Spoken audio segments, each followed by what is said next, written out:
Okay, welcome back future flair. आज हमने C plus plus programming course series में study करना है इफ स्टेटमेंट्स को। इफ स्टेटमेंट से पहले हमें समझना होगा कंट्रोल स्ट्रक्चर को। तो control structure determine the order in which statement are executed, यानी हमारी जो स्टेटमेंट्स हैं, हमारा जो प्रोग्राम है, किस ऑर्डर में उसको एग्जीक्यूट किया जाएगा, ये डिसाइड करते हैं हमारे कंट्रोल स्ट्रक्चर। किस पीस ऑफ कोड को पहले और किस पीस ऑफ कोड को बाद में एग्जीक्यूट करना है, किस पीस ऑफ कोड को कितनी दफा एग्जीक्यूट करना है, ये सारा का सारा डिसाइड करते होते हैं हमारे कंट्रोल स्ट्रक्चर। तो हमारा जो कंट्रोल स्ट्रक्चर है उसको डिवाइड किया गया है 4 मेजर कैटेगरीज में, जिसमें सबसे पहले सीक्वेंशियल है, उसके बाद सिलेक्शन, आइटरेशन और जंप स्टेटमेंट। फिर मजीद इनको भी डिवाइड किया गया है। तो आज जो हम स्टडी करने वाले हैं वो है हमारी इफ स्टेटमेंट। हम पहले सीक्वेंशियल की बात कर लेते हैं। तो सीक्वेंशियल बेसिकली क्या होता है, आज से पहले हमने जितना भी स्टडी किया है वो सारा सीक्वेंशियल ही था। सीक्वेंशियल में क्या होता है कि भाई वन बाय वन एक तरतीब से प्रोग्राम की हर स्टेटमेंट को एग्जीक्यूट किया जाता है। जैसा कि पहले जो हमारा कंपाइलर है इसको एग्जीक्यूट करेगा लाइन नंबर 1 को, उसके बाद लाइन नंबर 2, उसके बाद 3, 4, उसके बाद 5, 6। मतलब कहने का ये कि एक तरतीब से एग्जीक्यूशन होती है, किसी भी स्टेटमेंट को जंप नहीं किया जाएगा, किसी भी स्टेटमेंट को स्किप नहीं किया जाएगा, एक तरतीब को फॉलो करते हुए पूरे के पूरे प्रोग्राम को एग्जीक्यूट किया जाएगा। तो वो कहलाता है हमारा सीक्वेंशियल। ठीक है, उसके बाद आ जाता है हमारा सिलेक्शन। तो सिलेक्शन में आज हम स्टडी करने वाले हैं उसकी फर्स्ट कैटेगरी इफ स्टेटमेंट को। ठीक है, तो बात करते हैं इफ स्टेटमेंट की। It allows you to execute a block of code only if a specified condition is true। मतलब जब एक कंडीशन ट्रू होगी तब एक पीस ऑफ कोड, एक ब्लॉक या कुछ लाइनें तब एग्जीक्यूट होंगी। अगर वो कंडीशन फॉल्स हो जाती है तो वो पीस ऑफ कोड, वो ब्लॉक ऑफ कोड या वो लाइनें एग्जीक्यूट नहीं होंगी।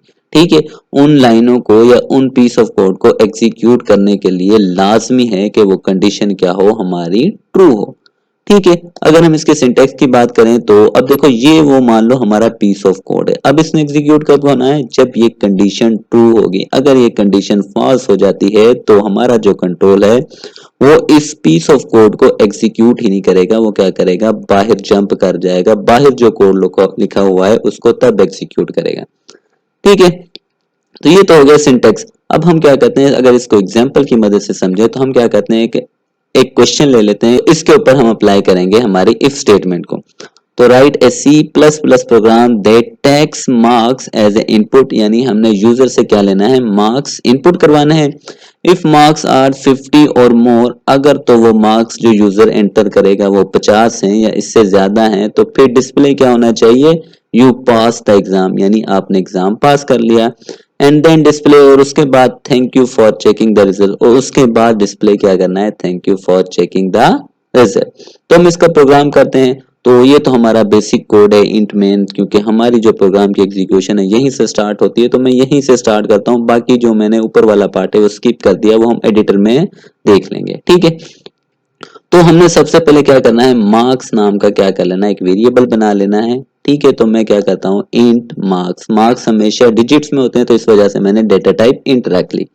ठीक है, तो उसके बाद हम यूजर से इस मार्क्स के अंदर कोई वैल्यू एंटर करवाएंगे, यानी मार्क्स को एंटर करवाएंगे। ठीक है, तो उसके लिए मैं क्या करता हूँ, मैंने क्या कर दिया, एक मैसेज एंटर करवा दिया, भाई एंटर योर मार्क्स। ठीक है, कि भाई अपने कुछ मार्क्स एंटर करो। तो जब ये मैसेज आपको स्क्रीन के ऊपर नजर आएगा तो यूजर को पता चल जाता है कि भाई वो किसी मार्क्स की डिमांड कर रहा है। तो अब ये मार्क्स जो वो एंटर करेगा वो कहाँ पे स्टोर होंगे, तो उसके लिए हमें लिखना पड़ेगा सी इन। ठीक है, ये तो एक मैसेज है, इसके कुछ नहीं होगा, सिर्फ ये मैसेज नजर आएगा आपको।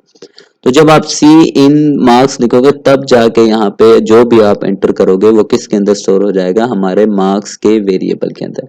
ठीक है, इस तरह से हमारी मेमोरी बन जाएगी। तो मान लो आपने यहाँ पे एंटर कर दिया 30। ठीक है, तो अब देखो, अब हमारे सिंटेक्स, सबसे पहले हम क्या करेंगे, इफ लिखेंगे, उसके बाद कंडीशन लिखेंगे कि भाई अगर मार्क्स 50 हैं या इससे ज्यादा हैं तो फिर मैसेज शो करवाए, अदरवाइज ना करवाए। तो हमने यहाँ पे क्या किया, वही काम किया, हमने इफ लिखा, उसके बाद मार्क्स, मार्क्स में कितनी वैल्यू है हमारी 30। तो क्या 30 ग्रेटर देन या इक्वल है 50 के, नहीं है। तो फिर क्या ये कंडीशन ट्रू होगी, यहाँ पे कुछ कोड जो भी लिखा होगा, मान ले मैं यहाँ पे ये लिख देता हूँ, तो क्या ये फिर एग्जीक्यूट होगा, नहीं होगा, क्योंकि कंडीशन गलत होने की वजह से हम सीधा क्या चले जाएंगे, बाहर चले जाएंगे, और बाहर जो भी लिखा होगा thank you for checking your result वो प्रिंट हो जाएगा, ये प्रिंट नहीं होगा। ठीक है, ये एक ही सूरत में देखो यहाँ पे block of code to execute if condition true, अगर ट्रू होगी तभी इसके अंदर जो प्रोग्राम लिखा हुआ है, जो पीस ऑफ कोड लिखा हुआ है वो रन होगा। तो 30 होने की वजह से ये गलत हो गया और हमारा ये मैसेज प्रिंट नहीं हुआ, तो वो बाहर आके उसने इस वाले मैसेज को प्रिंट करवा दी। ठीक है, मैं इस 30 को अरेज कर देता हूँ, तो मैं इस 30 को अरेज कर दिया, यहाँ से भी मैं अरेज कर देता हूँ। हम कह देते हैं कि भाई इस दफा उसने क्या एंटर किया, 60 आ गया, तो 60 हमारे मार्क्स के अंदर इस दफा जो वैल्यू है वो है 60। तो अब देखो, तो 60 ग्रेटर देन या इक्वल 50, हाँ जी 60 तो बड़ा है 50 से, तो अब इस सूरत में पहले ये प्रिंट होगा। ठीक है, उसके बाद ये जब इसको प्रिंट करके जब इससे बाहर जाएगा फिर ये प्रिंट होगा। तो ये वाला piece of code cout you pass exam, ये पीस ऑफ कोड किसके ऊपर डिपेंड कर रहा है, इस कंट्रोल स्ट्रक्चर इफ स्टेटमेंट के ऊपर, के अगर ये ठीक होगी तो तब भी ये प्रोग्राम एग्जीक्यूट होगा। ठीक है, तो ये होती है हमारी इफ स्टेटमेंट। अब हम क्या करते हैं, एडिटर पे इसको देख लेते हैं, मैं आपको एडिटर पे लेके चलता हूँ। तो अब आ गए हैं हम एडिटर पे, तो सेम प्रोग्राम जो हमने वहां पे राइट किया था अपनी स्लाइड के अंदर उसको कॉपी करके यहाँ पे लेके आए। सिर्फ 2 लाइनें यहाँ पे ऐड की गई हैं, इंक्लूड आईओ स्ट्रीम और यूजिंग नेम स्पेस, ये आपको मैंने एक्सप्लेन की हुई है, हमारी लाइब्रेरीज हैं। तो हम यहाँ पे सिर्फ आउटपुट देखना है कि भाई किस तरह से इसने काम करना है। तो मैं क्या करता हूँ, सबसे पहले इसको कंपाइल करता हूँ, F9 प्रेस किया या इस बॉक्स को क्लिक कर दें। ठीक है, तो कंपाइल देखो कोई भी एरर नहीं है, वार्निंग भी 0। उसके बाद मैं क्या करता हूँ, इसको रन कर देता हूँ। तो जैसे ही मैंने रन किया तो देखो पहला मैसेज क्या शो हो रहा है, एंटर योर मार्क्स, ये वाला मैसेज आपको यहाँ पे जो नजर आ रहा है ये। अब ये तब तक नहीं चलेगा जब तक मैं इसको कोई वैल्यू एंटर ना कर दूं। तो हमने पहले 30 एंटर किया था, मैं क्या करता हूँ 30 एंटर कर देता हूँ। तो देखो अब कंडीशन चेक होगी, तो 30 क्या है, ग्रेटर देन 50 है, नहीं है, तो इसका मतलब ये वाला मैसेज प्रिंट नहीं होगा। तो कंट्रोल इससे बाहर आ जाएगा, फिर इस वाले थैंक यू वाले मैसेज को प्रिंट कर देगा। तो जैसे ही मैंने एंटर किया तो देखो thank you for your checking your result, तो उसने क्या किया, इसको स्किप कर दिया। ठीक हो गया, मैं इसको दोबारा से रन करता हूँ, इस दफा हम वैल्यू चेंज करेंगे, मैंने दोबारा से इसको रन किया। इस दफा देखो मैं वैल्यू क्या करता हूँ 50 से अबव कर देता हूँ, मैं कर देता हूँ 60। तो जैसे ही मैंने 60 एंटर किया तो देखो यहाँ पे मार्क्स में अब क्या जाएगा 60, और 60 क्या बड़ा है 50 से, हाँ 60 तो बड़ा है 50 से, तो कंडीशन क्या हो जाएगी, ट्रू हो जाएगी, जिसकी वजह से पहले ये हमारा पीस ऑफ कोड प्रिंट होगा, उसके बाद ये पीस ऑफ कोड इसको प्रिंट करके फिर ये होगा। तो मैंने एंटर प्रेस किया तो देखो पहले यू पास द एग्जाम, पहले ये मैसेज प्रिंट हुआ और उसके बाद thank you for checking your result. ठीक हो गया, तो इस तरह से हमारी स्टेटमेंट काम करती है। तो कंडीशन ट्रू होने की बेस पे ही हमारा ये पीस ऑफ कोड रन करेगा, अदरवाइज नहीं करेगा। ठीक हो गया, तो अब हम देखते हैं इफ एल्स को। पहले हमने क्या कहता था, अकेले इफ को देखा था, जो इफ के अंदर था उसको एग्जीक्यूट उस कंडीशन की बेस पे कर रहा था। अब हम एक और चीज को देखने हैं साथ में, एल्स पार्ट को। अब देखना है इसका क्या किरदार है। Else part two execute a different block of code if condition is pass, अगर वो कंडीशन जो अभी हमने देखी थी वो गलत हो जाती है तो फिर ये एल्स वाले पार्ट को एग्जीक्यूट करेगा। हम इसका पहले सिंटेक्स देख लेते हैं तो आपको समझ आ जाएगी। तो ये वाली कंडीशन हमने पहले भी देख चुके हैं, कब एग्जीक्यूट हो रही थी, तब ये कंडीशन ट्रू हो रही थी, अगर फॉल्स होती फिर नहीं हो रही थी। लेकिन इस दफा अगर ये कंडीशन ट्रू हो जाती है तो फिर तो ये वाला पीस ऑफ कोड एग्जीक्यूट होगा, लेकिन अगर गलत हो जाती है तो फिर हमारा कंट्रोल इस वाले को, एल्स वाले पार्ट को एग्जीक्यूट करेगा लाजमी। ठीक है, अब कहने का मतलब है कि या अगर तो ठीक हो जाती है फिर ये, अगर गलत हो जाती है तो फिर ये वाला एल्स वाला पार्ट एग्जीक्यूट होगा, दोनों में से एक एग्जीक्यूट लाजमी होगा। ठीक है, अब देखते हैं इसका, वही हम प्रोग्राम जो हमने पहले राइट किया था सेम हमने वही यहां तक तो राइट कर लिया। सिर्फ हमने क्या करना है, एल्स वाला पार्ट, ये वाला पार्ट ऐड करना है, मैंने एल्स वाला पार्ट यहाँ पे डाल दिया और इस दफा मैंने लिख दिया कि भाई सॉरी यू फेल्ड। ठीक है, अगर आपके मार्क्स ग्रेटर देन 50 हैं, यानी 50 से अबव है, जितने भी हैं 51 है 60 है, तो फिर तो आपको ये मैसेज प्रिंट होगा यू पास द एग्जाम। लेकिन अगर कम है तो पिछली दफा तो कुछ आपको शो नहीं हो रहा था, इस दफा आपको एल्स वाला part sorry you failed the exam वो प्रिंट होगा, ठीक है, लाजमी। तो अब हम इसको भी देखते हैं अपने एडिटर में, तो हम जाते हैं अपने एडिटर में, कहाँ पे गया,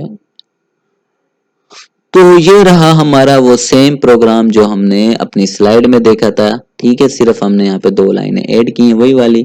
तो अब एल्स पार्ट, पहले देखो इस वाले प्रोग्राम में ये देख, तो ये वाला मैसेज तो लाजमी प्रिंट हो रहा था चाहे वो कंडीशन ट्रू हो या फिर फॉल्स हो, लेकिन इस दफा ऐसा नहीं है। ये वाला मैसेज जो हमने सॉरी यू फेल्ड हमने लिखा हुआ है, ये उसी सूरत में प्रिंट होगा जब हमारा मार्क्स वाला यानी पहली कंडीशन क्या गलत हो जाएगी, फॉल्स हो जाएगी, ठीक है। मैं इसको कंपाइल करता हूं, तो मैं कंपाइल करूंगा तो देखना यहाँ पे हमारी जो एरर विंडो है यहाँ पे देखो 0 एरर है, यानी सक्सेसफुली ये रन हो चुका है। अब मैं इसको रन करता हूं, तो जैसे ही हमने रन किया तो पहले तो हमें मार्क्स एंटर करना पड़ते हैं, तो ये तो हम देख चुके हैं, एंटर योर मार्क्स, उस जो भी मार्क्स को हम एंटर करेंगे वो इस मार्क्स वाले वेरिएबल के अंदर आ जाएंगे। मैं क्या करता हूँ, इस दफा 30 मार्क्स एंटर करता हूँ, तो जैसे ही मैंने 30 एंटर किया, ठीक है, तो 30 मार्क्स के अंदर आ जाएगा। तो यहाँ पे कंडीशन चेक होगी, क्या 30 ग्रेटर देन 50 है, नहीं है, नहीं होने की वजह से ये वाली स्टेटमेंट तो चलेगी नहीं। तो कंट्रोल कहाँ पे आ जाएगा, एल्स वाले पार्ट का, तो फिर क्या प्रिंट होना चाहिए, सॉरी यू फेल्ड। तो मैंने एंटर किया तो देखो वही प्रिंट हुआ, सॉरी यू फेल्ड, ठीक है। मैं इसको कट करके दोबारा से रन करता हूं, तो इस दफा हम क्या करेंगे, मार्क्स को अबव 50 कर देंगे, तो मैंने इस दफा 70 कर दिया, तो 70 आ जाएगा हमारे मार्क्स के अंदर, और कंडीशन चेक होगी, क्या 70 ग्रेटर देन 50 है, हाँ जी बिल्कुल है। तो इस दफा फिर क्या होगा, ये वाला message you pass the exam ये मैसेज प्रिंट होगा, एल्स वाला जो मैसेज है वो प्रिंट नहीं होगा।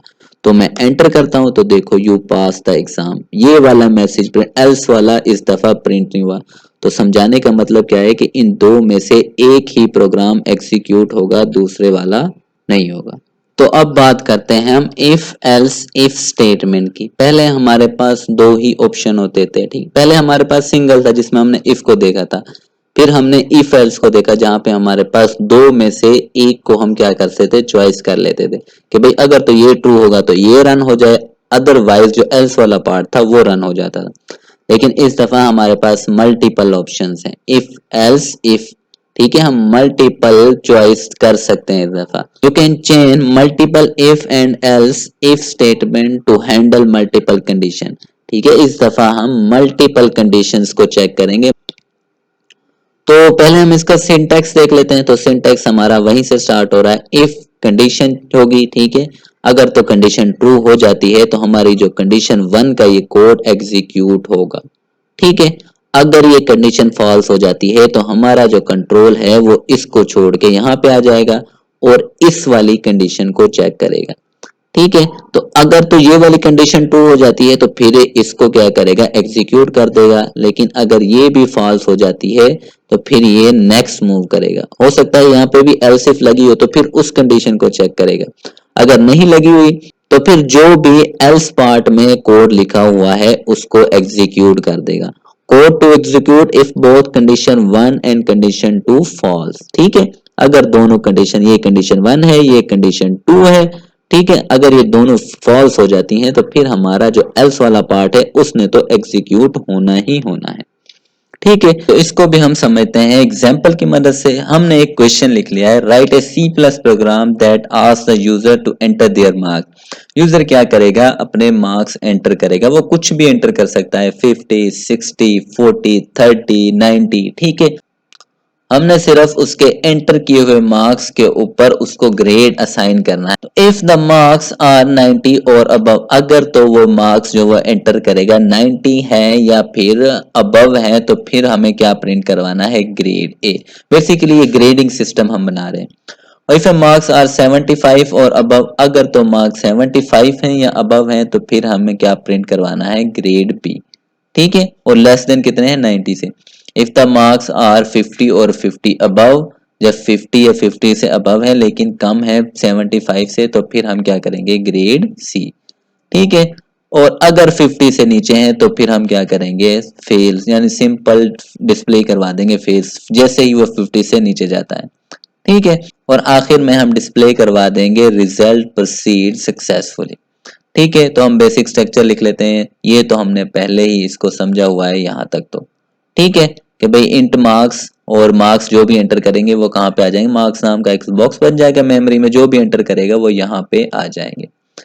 ठीक है, तो अब हम करते हैं अपनी कंडीशंस को अप्लाई जो हमने सिंटैक्स देखा था। तो पहली condition, if marks greater than 90 और इक्वल, तो जब मार्क्स हमारे 90 या उससे ज्यादा होंगे या बराबर होंगे तो फिर हमें क्या प्रिंट करवाना है, ग्रेड ए। तो फिर हम यहाँ पे क्या लिखेंगे, सी आउट करवा देंगे ग्रेड ए, सिंपल। ठीक है, और उसके बाद दूसरी, इफ मार्क्स आर 75 और above but less than 90 display grade B. ठीक है, 75 से अबव है तो फिर ग्रेड बी, तो अब उसके लिए कंडीशन लिख लेंगे एल्स करके और इफ। ठीक है, यही सिंटेक्स देखा था ना हमने मल्टीपल कंडीशन के लिए। तो एल्स लिखा, फिर इफ जो नेक्स्ट हमारी कंडीशन है, तो मार्क्स इस दफा कितने, अगर 75 हैं या उससे बड़े हैं तो फिर हमने क्या करना है, ग्रेड बी प्रिंट करवाना है। तो अब हमने क्या कर दिया, ग्रेड बी प्रिंट करवा दिया। फिर थर्ड पे अगर 50 है या 50 से अबव है फिर ग्रेड सी, तो उसके लिए फिर हम एलसिफ लगाएंगे। ठीक है, ग्रेटर देन या इक्वल, तो हमने क्या प्रिंट करवाना है, ग्रेड सी, तो वो प्रिंट करवा दिया। और उसके बाद जो हमारा लास्ट है, अदरवाइज अगर तो 50 से नीचे जाते हैं तो हम क्या करेंगे, सिंपल एल्स पार्ट लिखेंगे और यहाँ पे क्या करवा देंगे, फेल। ठीक है, तो हमने यहाँ पे क्या कर दिया, इसको फेल करवा दिया। इस वाले पार्ट को शायद मैंने यहाँ पे स्किप कर दिया या मैं लिखना भूल गया, इसको रहने भी दो तो कोई इशू नहीं है। यहाँ तक हमारी जो है इफ एल्स जो है वो कंप्लीट हो गई। अगर आपने लिखना है तो यहाँ पे आखिर में रिटर्न से पहले सी आउट करवा के सिंपल ये मैसेज यहाँ पे राइट कर देना, तो ये भी हो जाएगा। ठीक हो गया, इसको आपने लाजमी करके चेक कर लेना, ये आपके लिए। तो अब हम देखते हैं इसी प्रोग्राम को अपने एडिटर में। तो हम अपने एडिटर में जाते हैं, तो ये हमारा एडिटर है। तो ये हमारा सेम वही प्रोग्राम है, मैं इसको क्या करता हूँ, कंपाइल करता हूँ और उसके बाद मैं क्या करूँगा, इसको रन करूँगा। तो जैसे ही मैंने रन किया इसको, हमें ब्लैक स्क्रीन नजर आई। तो सबसे पहले वो यहाँ पे आता है हमारा कंट्रोल इस मार्क्स को लेके। तो सबसे पहले हमारा कंट्रोल इस मार्क्स को देखता है कि भाई मुझे एक वेरिएबल मिला है। फिर उस वेरिएबल के लिए वो क्या कर रहा है, एंटर योर मार्क्स, कि भाई अपने मार्क्स एंटर करो। मान लो मैं क्या कर देता हूँ, 90 एंटर कर दिया। ठीक है, वो 90 किस में जाएंगे, इस मार्क्स में चले जाएंगे। तो जैसे ही मार्क्स में जाएंगे तो फिर यहाँ पे फिर पहली कंडीशन होगी, क्या मार्क्स 90 से अबव या इक्वल हैं, हाँ जी बिल्कुल 90 के इक्वल हैं। तो फिर क्या मैसेज प्रिंट होना चाहिए, ग्रेड ए। तो ये मैसेज प्रिंट होगा, बाकी जितना भी कोड लिखा हुआ है ये सारा का सारा क्या हो जाएगा, स्किप हो जाएगा। तो मैंने एंटर किया तो देखो ग्रेड ए यहाँ पे प्रिंट हुआ, बाकी कुछ भी प्रिंट नहीं हुआ, प्रोग्राम एंड हो गया। ठीक है, मैं इसको कट करके दोबारा से रन करता हूँ। ठीक है, इस दफा मैं क्या करता हूँ, हमारी देखो 76 कर देता हूँ। तो अब देखो क्या मार्क्स ग्रेटर देन 90 है, नहीं 90 से ग्रेटर देन 90 तो नहीं है। तो फिर वो इसको स्किप करके यहाँ पे आएगा एल्स वाले पार्ट के ऊपर, क्या मार्क्स ग्रेटर देन या इक्वल 75 है, हाँ जी कितने हैं, 76 है, यानी ग्रेटर है। तो ये कंडीशन क्या हो गई, ट्रू हो गई। फिर क्या प्रिंट होना चाहिए हमारा, ग्रेड बी। तो जैसे ही मैं एंटर करूंगा देखो ग्रेड बी यहाँ पे क्या हो जाएगा, प्रिंट हो गया। और बाकी ऊपर वाला भी, ये वाला भी और बाकी ग्रेड सी और फेल फेल वाला क्या हो गया, हमारे स्किप हो गए। सिर्फ यही एक पीस ऑफ कोड हमारा क्या हुआ है, प्रिंट हुआ है, बाकी सारा स्किप हो गया। ठीक है, मैं कट करके इसको दोबारा से रन करता हूँ। इस दफा हम क्या कर रहे हैं, इस दफा हम 50 या मैं 55 कर देता हूँ। तो क्या मार्क्स ग्रेटर देन 90 है, नहीं है, कितने 55, तो ये नहीं चलेगा। फिर यहाँ पे 75 है, नहीं है। तो फिर यहाँ पे आएगा क्या ग्रेटर देन 50 है, हाँ जी 50 से तो बड़े हैं। तो फिर कौन सा कोड प्रिंट होगा, ग्रेड सी वाला, ऊपर वाले और नीचे वाला फिर से स्किप हो जाएगा। तो हम जैसे ही हमने एंटर किया तो देखो ग्रेड सी यहाँ पे क्या हो गया, प्रिंट हो गया। ठीक है, उसके बाद लास्ट जो हमारा एल्स वाला पार्ट है, हम एक दफा फिर इसको रन कर लें। इस दफा हम क्या करते हैं, 50 से बिलोर कर देते हैं। हमने क्या कर दिया, 40 एंटर कर दिया। तो 40 मार्क्स के अंदर आया। फिर कंडीशन चेक हुई, क्या मार्क्स ग्रेटर देन 90, नहीं है, तो ये वाला नहीं रन होगा। ग्रेटर देन 75 नहीं, इसको भी स्किप कर देगा। तो ग्रेटर देन 50 नहीं, इसको भी स्किप कर देगा। तो फिर एक ही ऑप्शन बचती है, जब कुछ भी नहीं वो कंडीशन ट्रू हुई तो एल्स वाले पार्ट में तो चलना ही होता है लाजमी। तो ये ऊपर वाले सब को स्किप करके, तो जैसे ही 40 हमने एंटर करके प्रेस एंटर किया तो हमें क्या मिला, हमारा फेल। ठीक है, ये वाला पार्ट ठीक हो गया। तो इस तरह से बेसिकली वर्किंग होती है हमारी इफ एल्स इफ स्टेटमेंट की। आई होप आपको समझ आ गई होगी। कोई क्वेश्चन हो तो लाजमी पूछेगा, चैनल को लाजमी सब्सक्राइब कीजिएगा।